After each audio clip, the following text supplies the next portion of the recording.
and that's where they expect to actually make a lot of their profit is on their beverage program.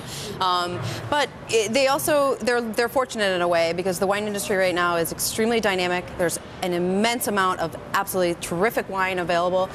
In New York City in particular, we're blessed with a lot of really great distributors that carry some terrific wines. So and you brought some for us to sample, absolutely. right? Yeah. Anytime. Their choice is difficult only in that they have to make a choice through so many different options.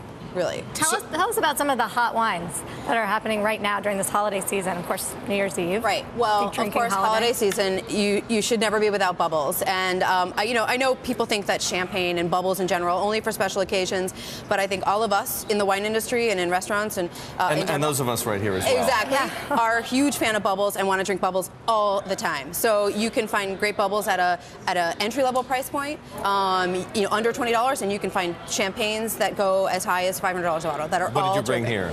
I brought Champagne Lallier, which is a company that we work with. They're a lovely winery based in Ailly in the Champagne region. It's actually a terrific value. It's their house blend. It's 100% Grand Cru fruit, and just a terrific bottle of wine. Every time I open it for somebody, they are really surprised at the amount of quality and don't expect it to actually be so inexpensive. Do the restaurants you work with find that consumers, maybe here in New York or elsewhere for that matter, are getting more adventurous, that they don't walk into a steakhouse and just, as a matter of reflex, order the biggest, boldest California cab they can find?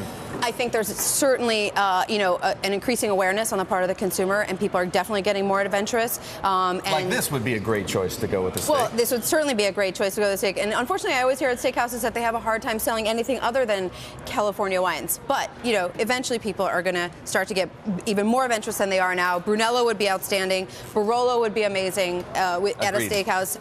And also something from, California is always great. Maybe you could break out from the Napa cab. You mentioned some of the margins that these restaurants are making on wine. How much is too much to pay for a glass of wine when it gets into the $20 range? Well, actually, something really interesting that's going on, particularly in the city and some of the better restaurants, is they're actually being very adventurous with what they propose by the glass, and they are proposing things that are more that are around $20 a glass, but they're actually wines that are worth $20 a glass. They're wines that you would spend, $80 or $90 for the bottle off of the list for, and instead they're giving you an opportunity to try it by the glass, see how you feel about it, try a few different things during your dinner. But I encourage anybody who goes to a nice restaurant that sees something like that on the list to give it a try, because it's a great opportunity to try something and not invest in a whole bottle. If you're a customer, you're perusing a wine list, where should your eyes gravitate? Where do you think there's real value and more importantly, taste to be had that people haven't experienced yet? Well, I certainly think you should try something that you haven't heard of before, because there's a plethora of really